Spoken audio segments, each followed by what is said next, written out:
Hello, everyone. It is April 15th, and I'm joined now by Anne-Marie White from Children's Institute, and want to mention that we are coming to you from our homes as we practice safe social distancing. And I mentioned the date, April 15th.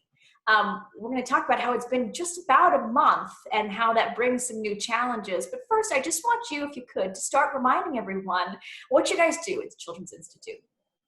Thank you, Jennifer, and it's a pleasure to be here with you and with everyone and to take this time to focus on ourselves and our children in the midst of what's happening. So yeah, we're a month in, and at Children's Institute, our mission is to equip and work with those that work with children to ensure the success of every child. So as adults and children, we learn to grow together to support all the ways that we live, learn, and play. So as we are in some new uncharted waters that may feel bumpy at times or very different than what any of us have experienced in our lifetime, you know, our work and our mission is ever more important as we all learn to grab the boat in this uncharted waters and learn to row together to face the current ahead of us. Right. We're not necessarily treading water anymore. We're realizing, all right, we might be here for a little while. It's sort of like the chapter 2, if you will, a month in. And one thing we were talking about is don't necessarily be surprised if you begin to see some challenging behaviors that maybe you hadn't seen over the past few weeks, right? Mm-hmm. Right. So I think it's really important at this time. The nature of the problem that we're facing changes as time goes on. And that's certainly something that we may be experiencing or we may be feeling differently ourselves about a month into our physical distancing. So it's really acknowledging that this is hard, right? This is hard for all of us. We're in a challenge universally. We're all being challenged by this, but also recognizing that we're all challenged differently and we're all different people and families face different kinds of stressors and different needs for adaptation in this period. And so, you know, first recognizing that we are, that it's hard to think, right? During this period, we may be feeling anxious.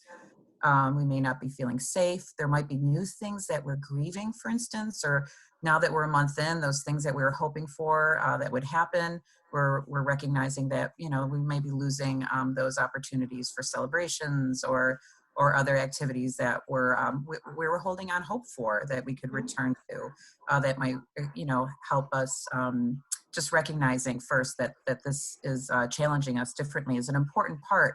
And then for children, certainly as, you know, as they experience stress, you know, that may manifest itself in ways that are new or different, or our children may be showing behaviors that we felt like they've grown beyond.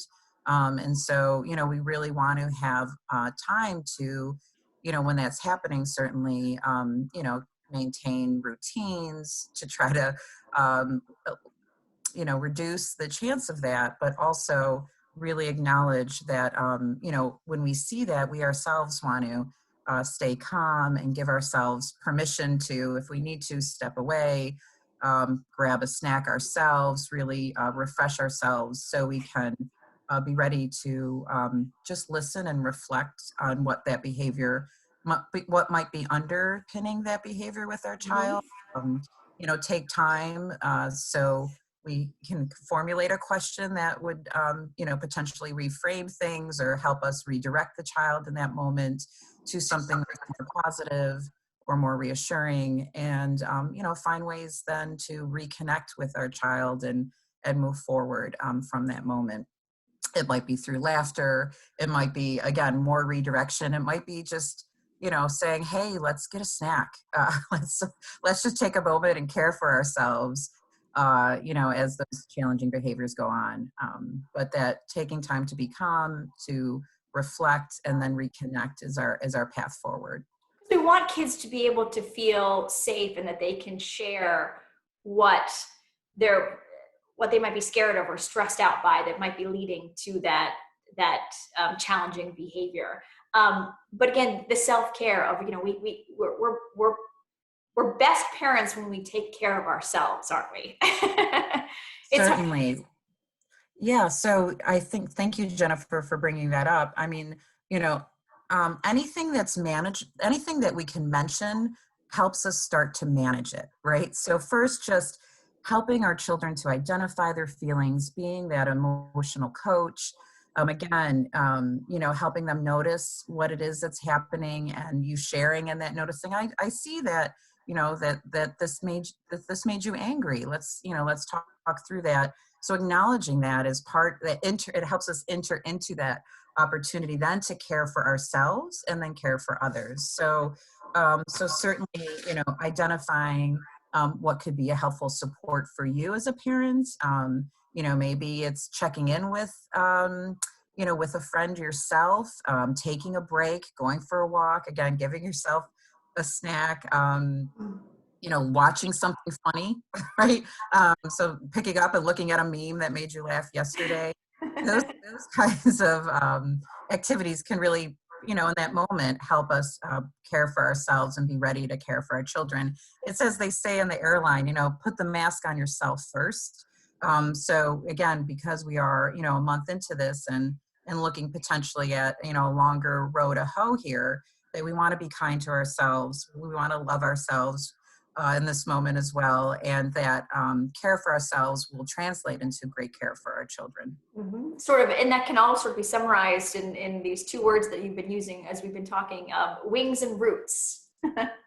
Indeed, indeed. So as we think about our children and what we hope for, I mean, we know for healthy development and growth in normal circumstances, we try to balance these two things, that we want our children to feel safe and secure and to have routines that make their lives understandable, manageable, that they can control and they're empowered to take action around, right?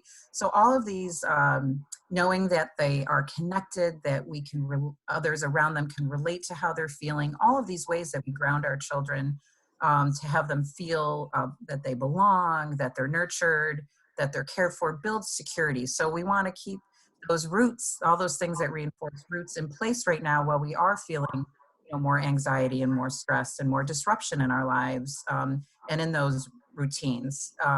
And then through that process, we can identify the wings, like where they can grow and opportunities for growth. So again, as you're developing those routines, giving children permission to say, hey, or, practicing, hey, I need a little bit more quiet time right now, and helping them be in control of that and identifying where they do have choice.